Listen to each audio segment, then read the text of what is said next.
الحمد للہ وکفا والصلاة والسلام علی عبادہ الذین اصطفیٰ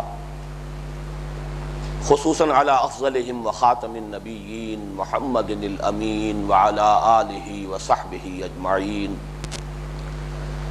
اما بعد فقد قال اللہ تبارک وتعالی اعوذ باللہ من الشیطان الرجیم بسم اللہ الرحمن الرحیم یسبح للہ ما فی السماوات وما فی الارض الملک القدوس العزیز الحکیم هو الذی بعث فی الامیین رسولا منہم یتلو علیہم آیاتہ ویزکیہم ویعلمہم الکتاب والحکمہ وإن كانوا من قبل لفی ضلال مبین وآخرین منہم لما یلحقوا بہم وهو العزیز الحکیم ذالک فضل اللہ یؤتیہ من یشاء واللہ ذو الفضل العظیم صدق اللہ العظیم رب اشرح لی صدری ویسر لی امری واحلل عقدۃ من لسانی یفقہوا قولی اللہم ربنا الہمنا رشدنا واعذنا من شرور انفسنا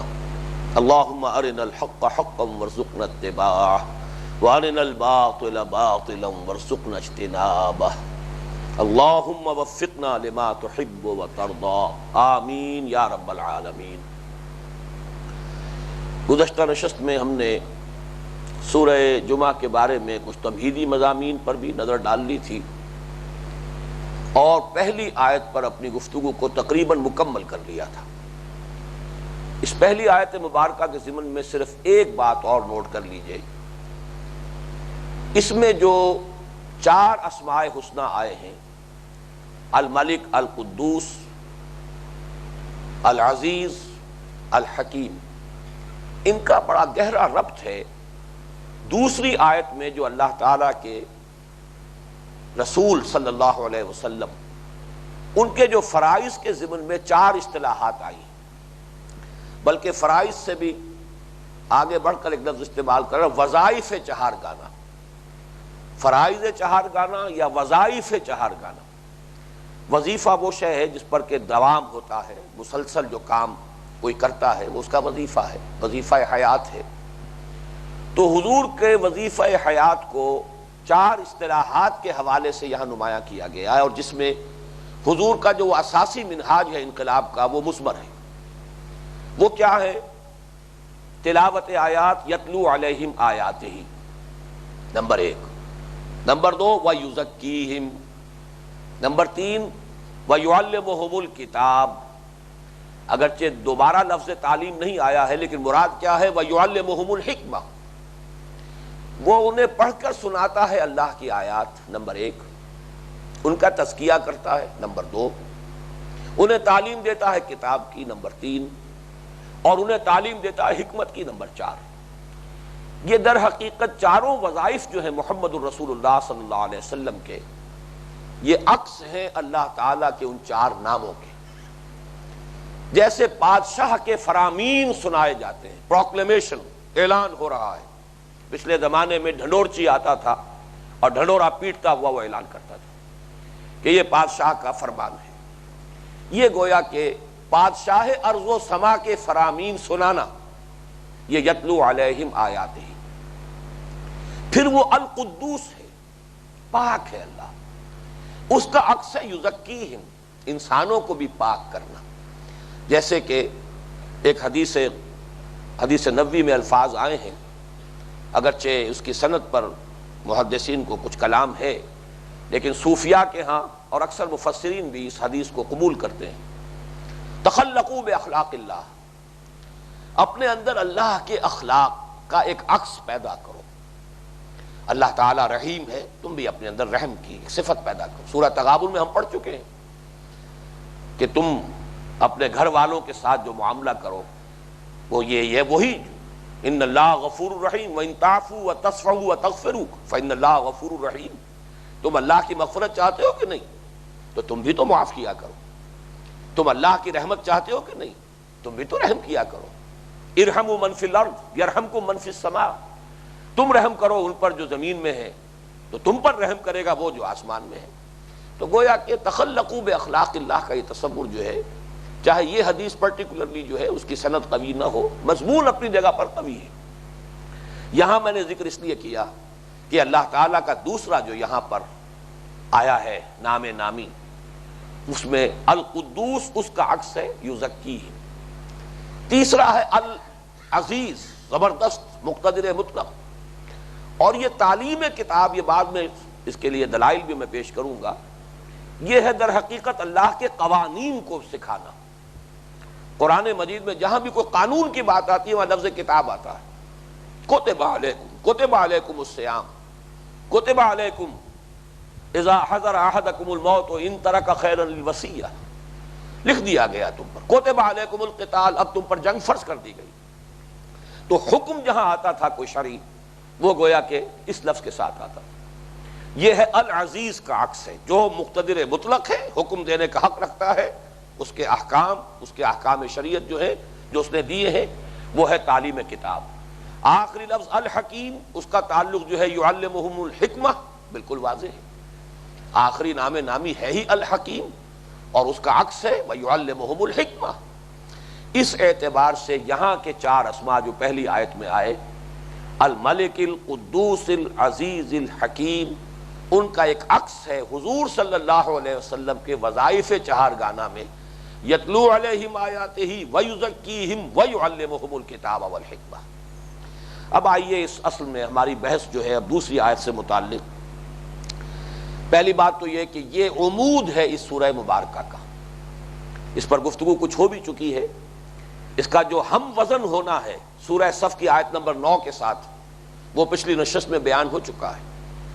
هو الذی ارسل رسولہ، هو الذی بعث فی الامیین رسولا منہم، ایک ہی بات ہے، وہی ہے اللہ جس نے بھیجا ہے اپنے رسول کو۔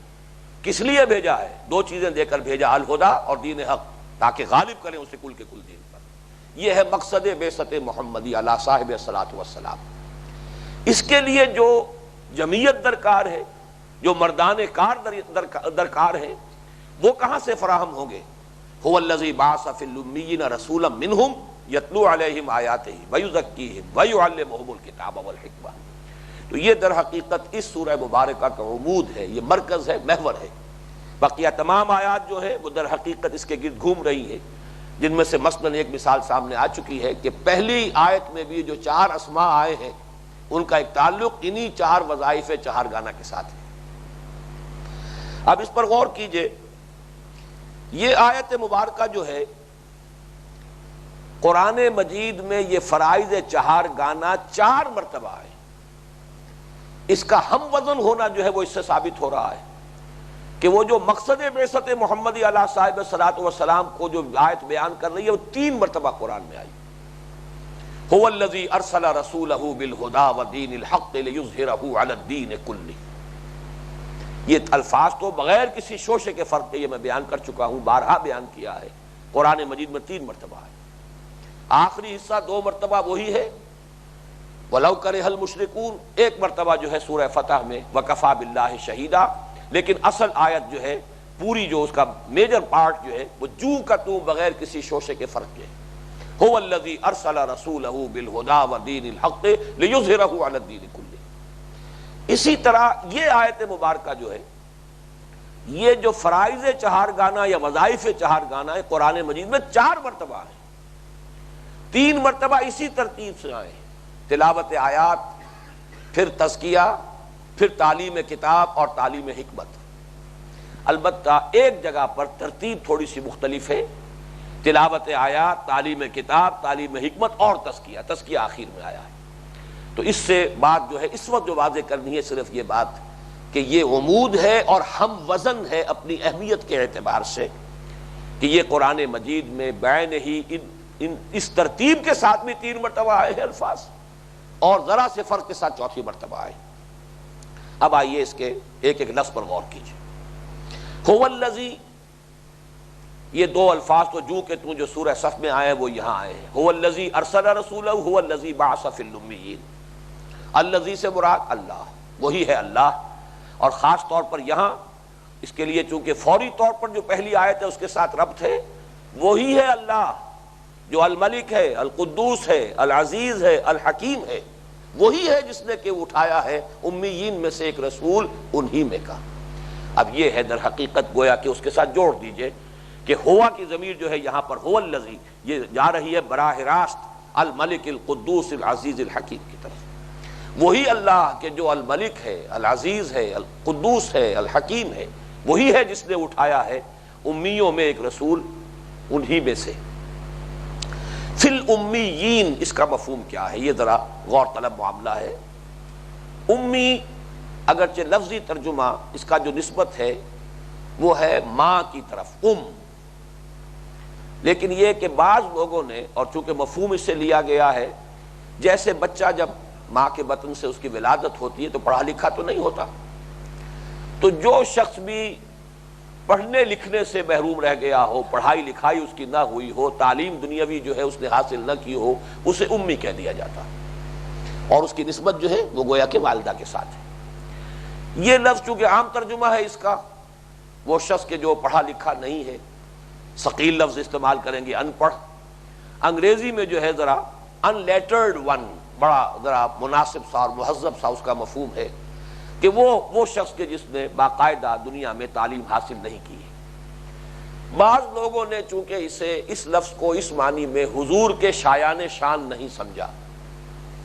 حضور کے لیے کیسے ہم یہ مان لیں کہ یہ لفظ جو ہے یہ تو آپ کے شان کے مطابق نہیں ہے، شایان شان نہیں ہے، تو بڑا تکلف کیا ہے انہوں نے کہ یہ در حقیقت ام القرا جو بستی ہے، بستیوں کی ماں، یعنی مکہ مکرمہ، یہ قرآن مجید میں یہ لفظ آیا ہے، سورہ شورى کے اندر موجود ہے۔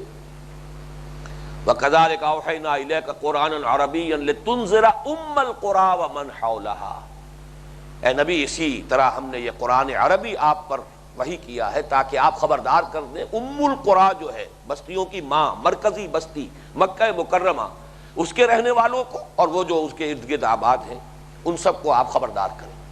تو ام القرا یہ کسی بھی ملک کی مرکزی بستی، صدر مقام، یہ لفظ بھی آ چکا ہے، ہمارے محاضرات میں اس پر بحث ہوئی ہے۔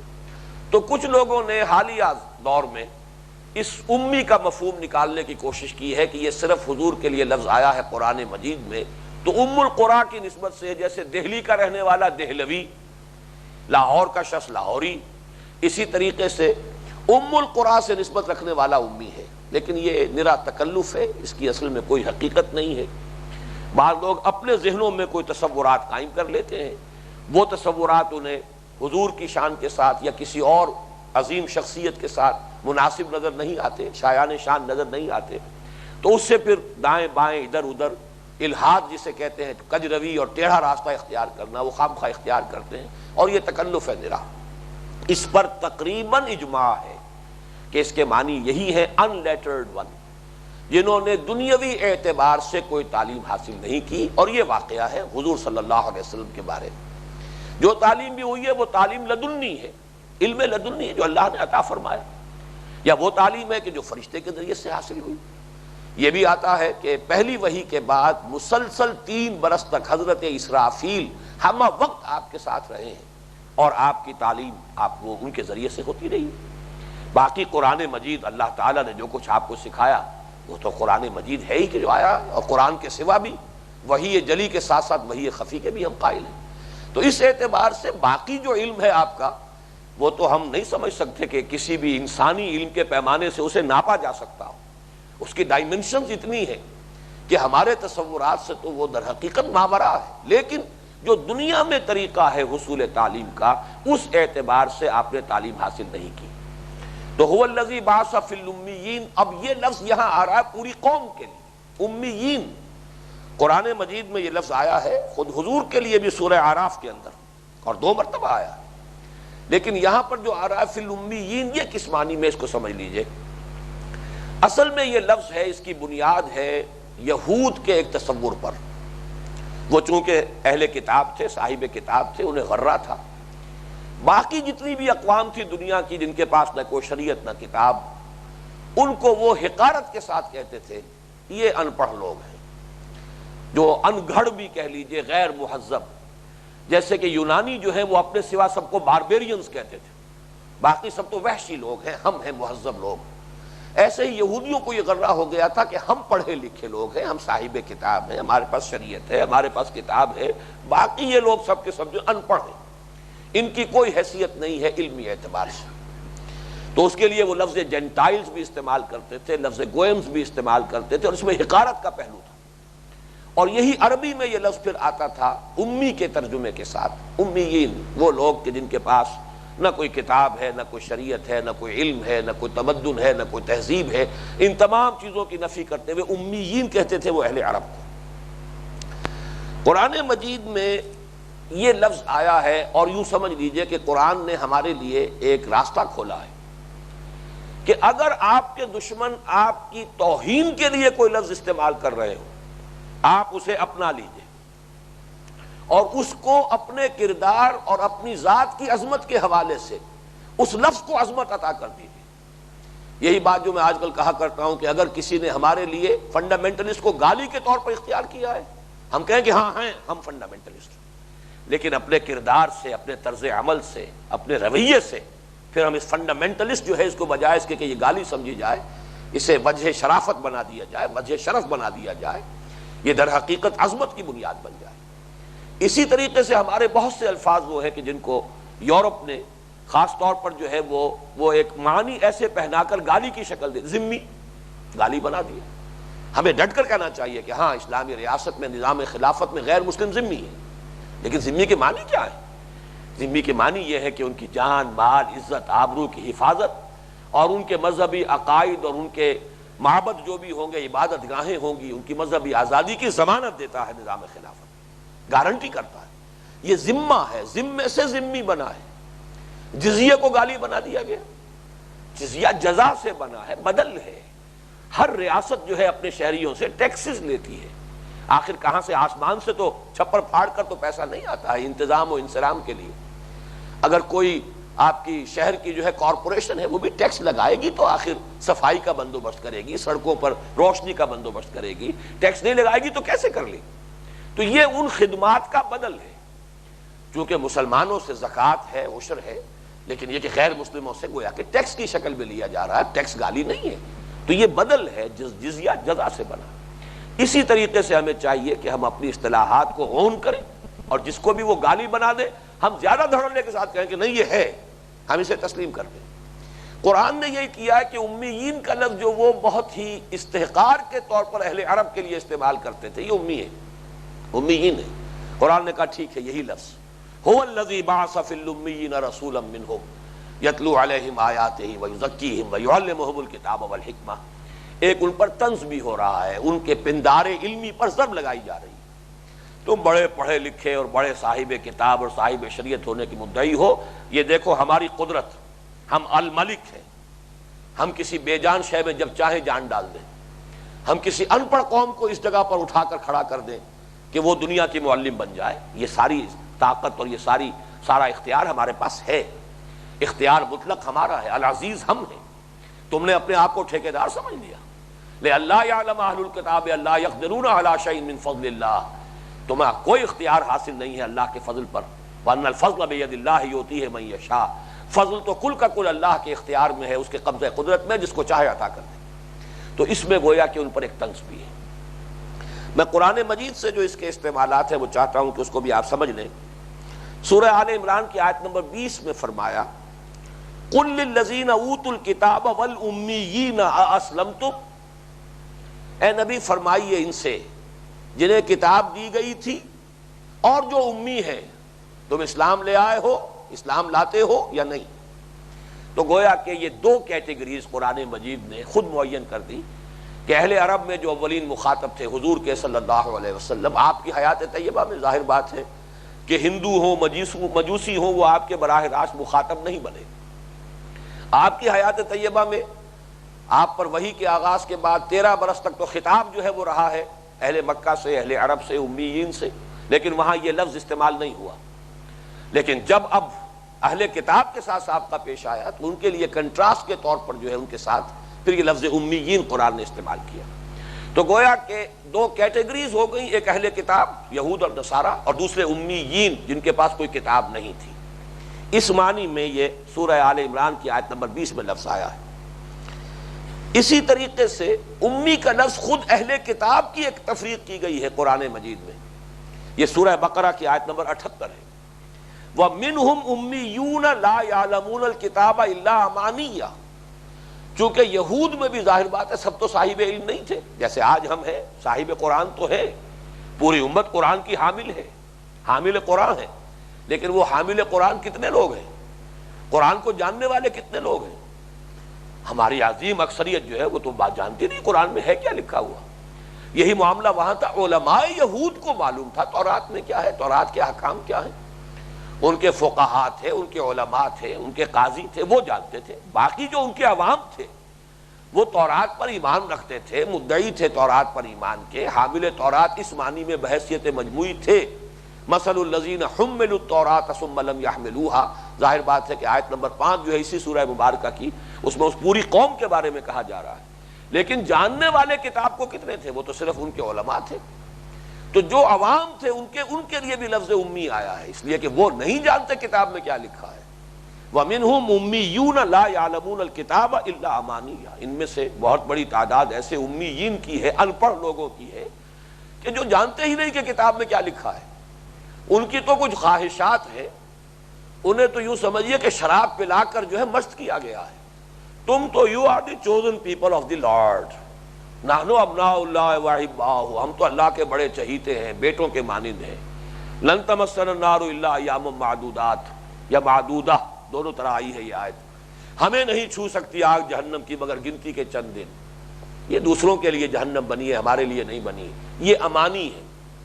قرآن کہتا ہے تلک امانیہم قل ہاتوا برہانکم ان کنتم صادقین. یہ ان کے امانی ہے، خواہشات ہیں، وشفل تھنکنگ ہے. اے نبی ان سے کہیے لاؤ کوئی دلیل، لاؤ تورات ہی میں بتاؤ کہیں پر تمہیں یہ ضمانت اللہ نے دی ہو. ہاتوا برہانکم ان کنتم صادقین. تو اب آپ اس میں اس وقت ذرا مرثیے کا انداز ہو جائے گا کہ آپ سوچ لیجئے کہ یہی حال ہمارا ہے. کتنے لوگ ہیں جو جانتے ہو کہ شریعت کیا ہے اور قانون کیا ہے؟ وہ تو جا کر کوئی مسئلہ پوچھ لیں گے مولوی صاحب سے. باقی یہ کہ اصل جو ہے پوری قوم، پوری امت مسلمہ انہی مغالطوں میں، انہی امانی کے اندر ہے. ہم تو امت مرحوم ہیں، چاہے اس وقت وہ امت معذبہ کی شکل اختیار کر چکے ہیں، جس کو میں نے تفصیل سے اپنے عید کے خطبے میں بھی بیان کیا تھا کہ ضربت علیہم الذلۃ والمسکنۃ وباؤوا بغضب من اللہ. اس کی بولتی تصویر جو ہے، منہ بولتی تصویر، اس وقت وہ تو مسلمان ہے دنیا کے، یہود تو نہیں ہے. ذلت ہے تو ہم پر ہے، مسکنت ہے تو ہم پر ہے، غضب خداوندی کے اندر گھرے ہوئے ہم ہیں اس وقت.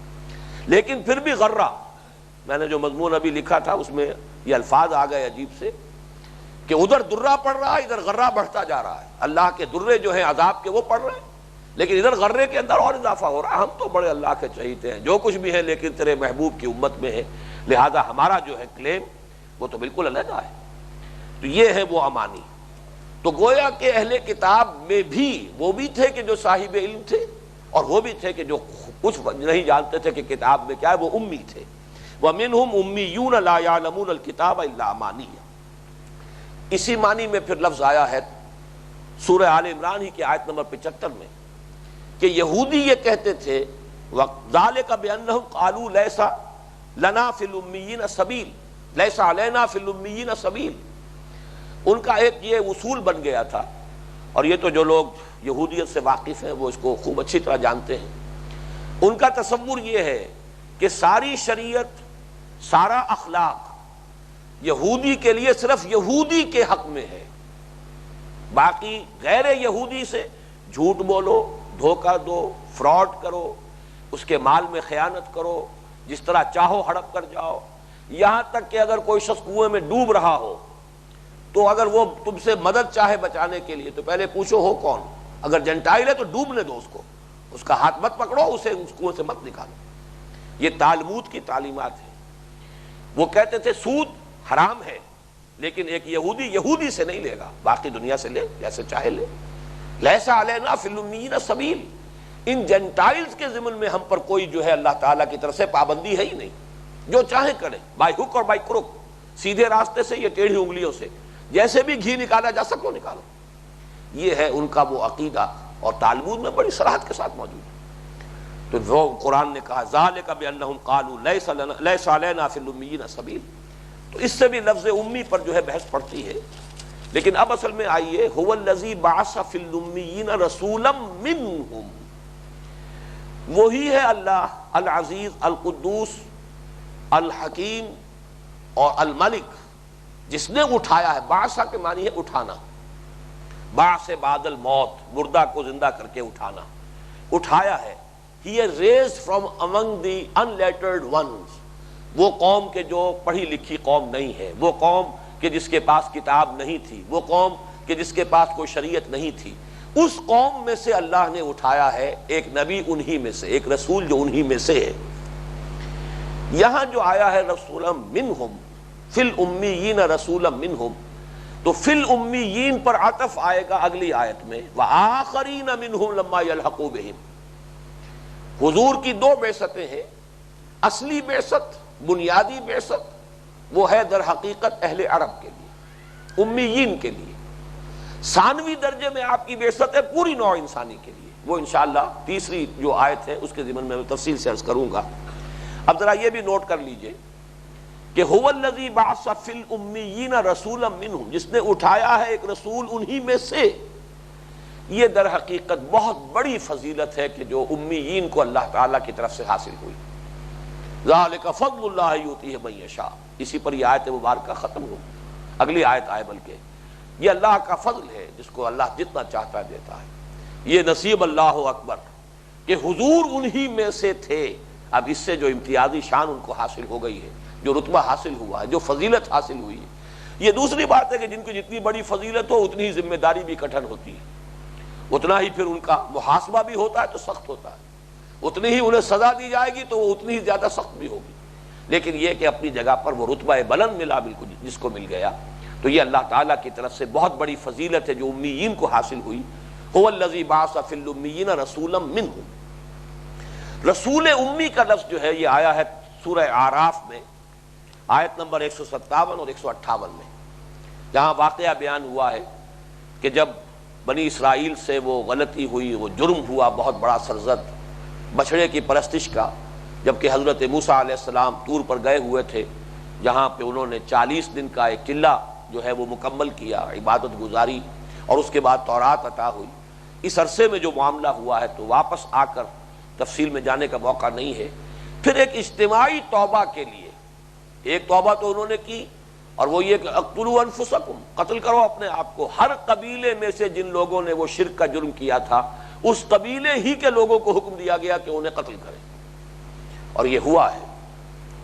غالباً اگر میرا حافظہ غلطی نہیں کر رہا تو 70,000 کی تعداد ہے تورات میں کہ 70,000 یہودی قتل کیے گئے۔ کل تعداد جو آئی تھی وہاں سے وہ 6 لاکھ کی تعداد ہے کہ جو ایکسوڈس جو ہوا ہے مصر سے حضرت موسیٰ علیہ السلام کے ساتھ 6 لاکھ کی نفری تھی۔ بہرحال اس میں ہو سکتا ہے کہ مجھے غلطی لگ رہی ہو، لیکن یہ کہ بڑی کثیر تعداد میں لوگ جو ہے وہ قتل کیے گئے، اور یہ تاریخ انسانی کا میں سمجھتا ہوں عظیم ترین پرچ ہے۔ کوئی قوم اپنے آپ کو اتنا اس کا تزکیہ کرے اور صفائی کرے کہ جو بھی غلط راستے پر پڑ گئے ہیں، جو اپنی جو نظریاتی بنیاد ہے، جنہوں نے اس کو زک پہنچائی ہے اور گزن پہنچائی ہے، ان کو تو اپنے میں سے نکال دینا اور ختم کر دینا، یہی در حقیقت صحت کے لیے، اجتماعی صحت کے لیے ناگزیر ہے۔ اس کے بعد پھر وہ 70 اپنے سرکردہ لوگوں کو لے کر جب کوہ طور پر پہنچے ہیں، اور انہوں نے دعا کی ہے پروردگار ہماری اس اجتماعی غلطی کو معاف فرما اور ہمارے لیے اپنی رحمت کا فیصلہ کر دے۔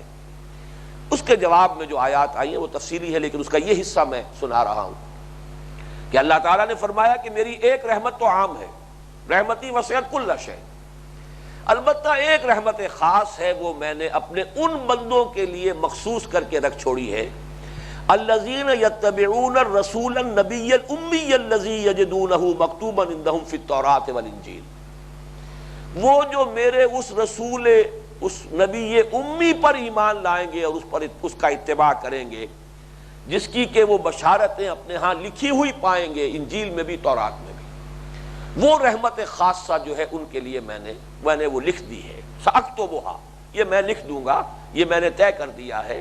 وہ رحمت خصوصی جو ہے وہ ان کے حصے میں آئے گی، الذین یتبعون الرسول النبی الامی الذی، وہ لوگ کہ جو اتباع کریں گے میرے اس نبی رسول نبی امی کا، الذی یجدونہ مکتوبا عندہم فی التوراۃ والانجیل، جس کی کہ بشارت ہے، جس کو وہ پائیں گے لکھا ہوا اپنے پاس تورات اور انجیل میں، یعنی جن کی بشارتیں موجود ہوں گی تورات اور انجیل میں۔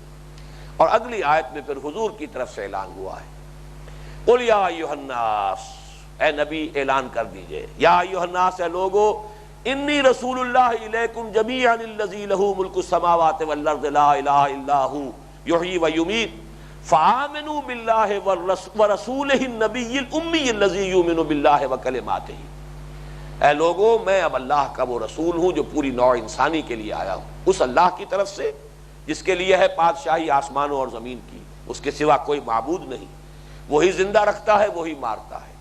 بس ایمان لاؤ اللہ پر اور اس رسول نبی امی پر جو اللہ پر بھی ایمان رکھتا ہے، اس کی کلمات پر بھی، اس کی آیات پر بھی جو نازل ہو رہی ہے اس پر ایمان رکھتا ہے۔ تو گویا کہ حضور کے لیے تو یہ آپ کے ایک بہت نمایاں وصف کی حیثیت سے قرآن مجید نے اس کو اختیار کیا، نبی امی، آپ نبی امی ہیں خود صلی اللہ علیہ وسلم، اور جس قوم میں آپ کی بعثت ہوئی اور آپ کی بعثت خصوصی بھی اسی قوم کے لیے ہے، اس قوم کے لیے بھی اللہ تعالیٰ نے خود قرآن مجید میں بطور علم یہ لفظ استعمال کر لیا، امیین، جس کو کہ اہل کتاب یہودی بالخصوص تحقیر کے طور پر استعمال کرتے تھے۔ اس میں جیسا کہ میں نے عرض کیا، ہمارے لیے بھی ایک رہنمائی ہے کہ اگر ہمارے دشمن کسی چیز کو ہمارے لیے حقارت کا ذریعہ بنائیں، ہم اسے دھڑلے کے ساتھ اختیار کریں اور کہیں کہ ہاں ہے ایسا، اور اس میں اپنے کردار اور اپنے طرز عمل سے پھر اس کے اندر عظمت کی ایک شان اور اس کے اندر بنیاد جو ہے شرف کی، وہ خود پیدا کر لیں۔ اب آئیے، یہ جو فرائض چہارگانہ ہیں حضور کے جو اس آیت میں آئے، هو الذی بعث فی الامیین رسولا منہم یتلو علیہم آیاتہ ویزکیہم ویعلمہم الکتاب والحکمہ وان کانوا من قبل لفی ضلال مبین۔ پہلی بات تو میں عرض کر چکا ہوں، یہ اس سورہ مبارکہ کا عمود ہے۔ جیسے سورہ صف کا عمود قرآن مجید میں 3 مرتبہ آیا، یہ قرآن حکیم میں 4 مرتبہ آیا ہے، اور اسی سے در حقیقت ہمیں اہمیت معلوم ہوتی ہے۔ ان 4 اصطلاحات کی اہمیت ہے۔ ایک تو اس کی اہمیت یہ کہ یہ اساسی منہاج اتنا اہم ہے کہ فرض کیجئے قتال اور جہاد اور سارے مراحل تو آپ کے سامنے موجود ہیں، لیکن خدا نہ خواستہ اس بنیادی تربیت کو اور یہ جو اساسی منہاج ہے اس سے سکپ اوور کر گئے تو ساری محنتیں اور ساری کوششیں اور ساری قربانیاں اور چاہے لاکھوں کی جانیں چلی جائیں، وہ سارا نتیجہ نہیں نکلے گا، اور سب کا سب کم سے کم دنیا کی حد تک تو وہ بے نتیجہ اور لا حاصل رہے گا۔ اس کی ہمارے سامنے بڑی ہی روشن مثال اس وقت جو ہے تاحال کا جو معاملہ ہے کہ جو کچھ افغانستان میں ہوا ہے، کتنی لاکھوں جانیں گئی ہیں مسلمانوں کی، 10 لاکھ تو کہتے تھے اسی زمانے میں، ابھی اس کے بعد تو اضافہ دن بدن ہوتا چلا جا رہا، لیکن یہ کہ چونکہ نہ وہ دعوت اور نہ وہ تربیت کا مرحلہ طے ہوا تھا۔ ویسے بھی صورت کچھ یہ تھی کہ یہ صورتحال ان پر ٹھوس دی گئی، لیکن بہرحال چاہے وہ جبرن ہوئی ہے، چاہے وہ حالات کے تقاضے کے تحت ہوئی ہے، چاہے ان کی اپنی کوتاہیوں کی وجہ سے ہوئی ہے، بہرحال وہ جو ہمارے لیے سبق ہے وہ یہ ہے کہ جب تک یہ بنیادی اور اساسی منہاج نہ اس کے اوپر پورا نہ اترا جائے، نتائج جو ہے وہ نہیں نکل سکتے کہ جو پیش نظر ہے۔ تو ان کی اس اہمیت کو آپ سمجھیے، اور میں اللہ تعالیٰ کا شکر ادا کرتے ہوئے بطور تحدیث نعمت عرض کر رہا ہوں کہ جیسے میں نے پہلے تذکرہ کیا تھا کہ وہ جو آیہ مبارکہ ہے هو الذی ارسل رسولہ بالہدی ودین الحق لیظہرہ علی الدین کلہ، اس پر 24 صفحے کا ایک مضمون میرے اس کتابچے کے اندر موجود ہے، نبی اکرم صلی اللہ علیہ وسلم کا مقصد بعثت۔ اسی طرح اس آیت مبارکہ پر بھی میرا ایک مضمون انقلاب نبوی کا اساسی منہاج، بنیادی منہاج، بنیاد یہ ہے، باقی سب جہاد قتال اس کے اوپر ہوں گے، پیسیو ریزسٹنس ایکٹیو ریزسٹنس اس کے بعد ہوں گے، اصل بنیاد یہ ہے۔ یہ بنیاد کچی ہو، کمزور ہو، مزمحل ہو تو ظاہر بات ہے کہ اوپر کی منزلیں جو ہے وہ پھر اسی طرح شیکی رہیں گی، ان کی وہ حیثیت جو ہے استحکام ان میں کبھی نہیں آئے گا۔ تو اس کے لیے بھی الحمدللہ کہ وہ بہت جامع جو ہے تحریر کی شکل میں بھی موجود ہے۔ ان میں جو یہ 4 اصطلاحات آئی ہیں اور ریپیٹ ہوئی ہیں بعین ہی انہی الفاظ کے ساتھ، اس میں گویا کہ ہمارے لیے رہنمائی ہے کہ ان الفاظ میں معانی کا کوئی سمندر جو ہے وہ موجود ہے، جو غالب کے میں نے بہت سے مواقع پر آپ کو وہ ایک مصرع اور ایک شعر جو ہے بارہا سنایا ہے کہ زیر ہر لفظ غالب چیدام میں خانہ ہے۔ دعویٰ ہے غالب کا کہ غالب کے تو ایک ایک لفظ کے نیچے ہمیں پورے معانی کے میخانے ملے، معانی اور جو بھی اس کے اندر حکمتیں. اور ایک اور جگہ وہ کہتے ہیں گنجینہ معنی کا طلسم اس کو سمجھیو جو لفظ کے غالب میرے اشعار میں آوے. یہ نہ سمجھنا کہ ایسے ہی آ گیا، ضرورت شعری کے تحت آ گیا ہے، مجبوری کے تحت آ گیا ہے، بلکہ جو لفظ میرے شعر میں آئے گا سمجھ لینا کہ وہ گنجینہ معنی کا طلسم ہے، اس میں معانی کا جو ہے خزانہ مضمر ہے. تو میں جیسا کہ کہا کرتا ہوں، آج پھر دوہرا رہا ہوں کہ غالب کے لیے تو یہ ادعا ہے، دعویٰ ہے، لیکن قرآن کے لیے یہ الفاظ جو غالب نے کہے شاید اتنے خوبصورت الفاظ کوئی اور موضوع نہ کر سکے کہ یہ جامع راست اگر آتا ہے 100% تو وہ قرآن پر آتا ہے کہ زیر ہر لفظ غالب چیدہ میں خانہ ہے. گنجینہ معنی کا طلسم اس کو سمجھیو جو لفظ کے غالب میرے اشعار میں آوے. اس لیے کہ غور کیجئے، نہ عربی زبان کا دامن جو ہے وہ تنگ ہے، عربی زبان بہت وسیع ہے، ووکیبلری کے اعتبار سے بہت وسیع زبان. دوسری طرف معاذ اللہ ثم معاذ اللہ، اللہ تعالیٰ کی ووکیبلری کمزور نہیں ہے، اللہ کا علم کامل ہے، عربی زبان کے سارے ہی الفاظ اس کے علم میں ہیں. پھر بھی ریپیٹ کرنا، حالانکہ ریپیٹیشن ایک عام اصول کے طور پر انشاء کا عیب ہے، حسن نہیں ہے. بار بار وہی الفاظ لا رہے ہو آپ، بار بار وہی الفاظ لا رہے ہو تو کوئی مضمون نگار جو ہے وہ در حقیقت عام اصول یہی ہے کہ انہی الفاظ کو ریپیٹ کرنا، یہ در حقیقت انشاء کا، کمپوزیشن کا یہ عیب شمار ہوگا، یہ حسن نہیں ہے. یہ دوسری بات ہے قرآن مجید جس اسلوب میں لاتا ہے اس اسلوب میں نیا رنگ پیدا کر دیتا ہے، خالص ریپیٹیشن محسوس نہیں ہوتی. لیکن یہ کہ بہرحال اس حد تک تو قابل غور مسئلہ ہے کہ بعین ہی وہی الفاظ کیوں آ رہے ہیں. تو معلوم ہوا کہ اصل میں اس میں ہمارے لیے یہ رہنمائی اور ہدایت ہے کہ فوکس کرو اپنے لینس کو، مائکروسکوپ کے لینس کو فوکس کرو، اس کے اندر تمہارے لیے بڑی حکمت اور بڑی معرفت اور بڑی ہدایت اور بڑی رہنمائی مثمر ہے. اب ایک بات میں عرض کر رہا ہوں کہ جو بعض حضرات کے علم میں اگر پہلی مرتبہ آ رہی ہوگی تو وہ شاید فوری طور پر اسے قبول نہ کریں. یہ چاروں اصطلاحات در حقیقت قرآن مجید ہی کے 4 حصے ہیں. ان میں سے 2 کے بارے میں تو کوئی شک ہو ہی نہیں سکتا کہ اس سے مراد قرآن ہے. یتلو علیہم آیاتہ، اس میں کسی شک کی گنجائش نہیں، مراد ہے قرآن کی آیات پڑھ کے سنانا. یعلمہم الکتاب، تعلیم دیتا ہے انہیں کتاب کی، کسی شک کا اور کسی اختلاف کا امکان نہیں کہ مراد ہے قرآن کی تعلیم.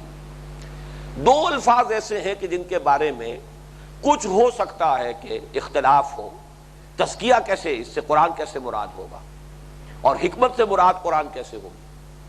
خاص طور پہ تزکیہ چونکہ یہاں پر آیا ہے یزکیہم، یہ فعل ہے محمد الرسول اللہ صلی اللہ علیہ وسلم کا. باقی چیزیں جو ہے کتاب ایک اسم کے طور پر آیا، تعلیم کتاب ہے حضور کا فعل، لیکن کتاب اپنی جگہ پر ایک اسم کی حیثیت سے. اسی طرح الحکمہ یہ بھی ایک اسم کی حیثیت سے. لیکن یزکیہم جو ہے یہ تو در حقیقت ایک فعل کا تذکرہ ہے. لیکن یہ کہ جہاں تک میں سمجھ پایا ہوں، جس پر مجھے پورا اطمینان ہے انشراح صدر کے ساتھ، وہ یہ ہے کہ یہ چاروں چیزیں در حقیقت قرآن مجید کے 4 حصے ہیں. یتلو علیہم آیات ہی سے مراد ہے قرآن کا وہ حصہ جس میں دعوت ایمان دی گئی ہے. ایمان کے مباحث ہے، توحید کی بحث ہے، معاد کی بحث ہے، بعث بعد الموت کی بحث ہے، اس پر جو اشکالات پیش کیے جاتے تھے ان کا جواب ہے، شرک کی مذمت ہے، رسالت کا اس بات ہے، یا رسالت پر جو اعتراضات ہوتے تھے، مال ھذا الرسول یاکل الطعام ویمشی فی الاسواق، یہ کیسے رسول ہے، یہ تو کھانا بھی کھاتے ہیں، بازاروں میں بھی چلتے پھرتے ہیں. تو یہ تمام چیزیں جو ہیں ایمانیات کی دعوت مثبت انداز میں، اور اس پر جو بھی کوئی اعتراضات وارد ہوئے ان کے جواب، یہ قرآن کا اولین اور اہم ترین حصہ ہے. اور آپ کو معلوم ہے کہ مکی صورتوں میں، اور مکی قرآن جو ہے وہ 2/3 قرآن ہے، قرآن مجید کا 2/3 حصہ جو ہے مکی صورتوں پر مشتمل ہے، اور اس کا سب سے بڑا حصہ اسی مضمون پر مشتمل ہے. دوہرا کر مختلف اسلوب سے، مختلف انداز میں، مختلف کانٹیکسٹ میں، مختلف جو ہے سیاق و سباق میں وہی توحید، معاد، آخرت، رسالت اس کے مضامین. یزکیہم جو ہے اس میں یوں کہا جا سکتا ہے کہ قرآن مجید ہی میں اخلاقیات، بنیادی انسانی اخلاقیات کا جو تذکرہ ہے، اور یہ بھی ہر شخص جانتا ہے قرآن مجید کا طالب علم کہ مکی صورتوں کا دوسرا مضمون یہی ہے. اس میں ابھی کوئی اوامر نواہی جو ہے شریعت کے، حلال حرام کا کوئی حکم تو نہیں آیا، بنیادی انسانی اخلاقیات. وہ چیزیں کہ جو سب کے نزدیک مسلم. جھوٹ برائی ہے، سچ بولنا اچھا ہے. وعدہ خلافی برائی ہے، وعدہ کر کے پورا کرنا یہ اچھائی ہے. پڑوسی سے محبت کرنا، پڑوسی کی خدمت کرنا، حسن سلوک سے پیش آنا، بھوکے کو کھانا کھلانا. ارأیت الذی یکذب بالدین فذلک الذی یدعو الیتیم ولا یحض علی طعام المسکین فویل للمصلین الذین هم عن صلاتهم ساہون الذین هم یراؤون ویمنعون الماعون. یہ ساری ترتیب جو ہو رہی ہے یہ وہی مذمت ہو رہی ہے اخلاق رذیلہ کی، اور تعلیم دی جا رہی ہے اخلاق فاضلہ کی. تو یہ گویا کہ قرآن مجید ہی کی تعلیم کا دوسرا حصہ ہے، اور یہ ملحق ہے پہلی کے ساتھ. یہ دونوں چیزیں ہی ملتی ہیں تو پھر یہ در حقیقت مکی صورتوں کے مضامین بنتے ہیں. تیسرا حصہ قرآن کا وہ ہے جسے کہ تعلیم کتاب سے تعبیر کیا گیا ہے، وہ ہے احکام. قرآن میں جو احکام شریعت آئے، اور یہ مدنی دور میں آئے. یہ حلال ہے، یہ حرام ہے، یہ واجب ہے، یہ ممنوع ہے، یہ کرنا ہے، یہ نہیں کرنا ہے، یہ تم پر لازم کیا گیا، اس سے تمہیں باز رہنے کا حکم دیا گیا. یہ حدود اللہ ہے فلا تعتدوها، یہ اللہ کی حدود ہے ان سے تجاوز نہ کرو. فلا تقربوها، بلکہ keep at a safe distance, ان کے قریب بھی مت جاؤ، مبادا یہ کہ تم پھر کہیں ان حدود سے تجاوز کر جاؤ. تو ذرا سا فاصلہ جو ہے برقرار رکھو، اللہ کی حدود میں آخری حدود تک نہ پہنچ جاؤ. یہ سارے احکام جو ہیں، جیسا کہ میں نے عرض کیا قرآن مجید میں جہاں بھی کوئی شرعی حکم آتا ہے وہ کتب علیکم. اس کے کچھ اور بھی شواہد میں بعد میں پیش کروں گا، ابھی میں اس کو اصولی اعتبار سے بیان کر رہا ہوں. اور آخری چیز ہے حکمت. یہ در حقیقت قرآن مجید ہی کا انٹیگرل پارٹ ہے. جیسے کہ سورہ بنی اسرائیل میں وہ آیت ہم پڑھ چکے ہیں، ذالک مما اوحی الیک ربک من الحکمہ. یہ ہے وہ تعلیمات کہ جو آپ کے رب نے آپ کی طرف وحی کی ہے از قسم حکمت. تو در حقیقت حکمت بھی قرآن مجید کا انٹیگرل پارٹ ہے. اس میں جو ایک رائے ہمارے ہاں پیش کی، اور چونکہ وہ بڑی عظیم شخصیت نے پیش کی، امام شافعی رحمۃ اللہ علیہ نے حکمت سے مراد حدیث لی یا سنت لی. تو میرے نزدیک یہ بات اصلاً غلط نہیں، بلکہ میں اس سے بڑھ کر کہہ رہا ہوں کہ قرآن مجید کے یہ چاروں اجزاء جو ہیں، ان چاروں کی تشریح اور تفصیل جو ہے وہ آپ کو حدیث میں ملے گی. آپ کو معلوم ہے اللہ کے احکام جو آتے ہیں قرآن مجید کے اندر، ان کی مزید شرح و بسط جو ہے، تفصیل جو ہے، تشریح آپ کو حدیث میں ملے گی. اخلاق فاضلہ کا بیان جو ہے وہ آپ کو حدیث میں ملے گا. سل من قطعک واعف من حرمک واعف عمن ظلمک. جو تم سے کٹے اس سے جڑو، جو تم پر ظلم کرے اسے معاف کرو، اور جو تمہیں محروم رکھے اسے دو. اب یہ اخلاق فاضلہ کی بلندی ہے. تو یہ تمام چیزیں حدیث میں بھی ہیں. تو گویا کہ حدیث کو تو اصل میں ماننا چاہیے، یا سنت کو ماننا چاہیے کہ وہ پورے قرآن کی تشریح ہے. اس سب کی جو ہے ہمیں اس کے بارے میں مزید تفصیل مل جاتی ہے. اس کو قرآن کے کسی ایک حصے سے یا قرآن سے علیحدہ کر کے اس کو کسی اس کے جز ہی کے حوالے سے اس کو صرف محدود کر دینا میرے نزدیک یہ درست نہیں ہے. صحیح بات یہی ہے کہ در حقیقت یہ چاروں چیزیں ایک ہی قرآن کے اجزاء ہیں، اس کے چار حصے ہیں، اور ترتیب یہی ہے جو کہ قرآن مجید میں نزول کے اعتبار سے آئی. چنانچہ سورہ بقرہ کے ضمن میں خاص طور پر دورہ ترجمہ قرآن کے دوران آپ کو یاد ہوگا، بہت سے حضرات کو جو شریک رہے ہیں، سورہ بقرہ میں پھر آیات حکمت جو آتی ہیں، جن کو میں نے مثال دی تھی کہ جیسے کپڑے کا تانا بانا ہے لیکن اس میں بڑے بڑے پھول بنے ہوئے. اب لیس البر ان تولوا وجوہکم قبل المشرق والمغرب ولکن البر من آمن باللہ الی آخر الآیہ. یہ اتنی عظیم آیت جو ہے حکمت کا ایک بہت بڑا خزانہ ہے. یہ بڑے بڑے پھول پھر جو ہے وہ احکام کا جہاں سلسلہ چل رہا ہے، تانا بانا احکام کا ہے، لیکن درمیان میں یہ پھول جو بنے ہوئے ہیں. آیت الکرسی ذرا اندازہ کیجئے، حالانکہ توحید کی بحث تو سورہ آپ کو قرآن مجید کی مکی صورتوں میں کتنی تفصیل سے آ چکی ہے، لیکن ایک عظیم پھول ہے وہ آیت الکرسی، جس کو کہ حضور نے خود کہا ہے قرآن مجید کی تمام آیات کی سردار ہے، اور وہ توحید کے موضوع پر جامع ترین.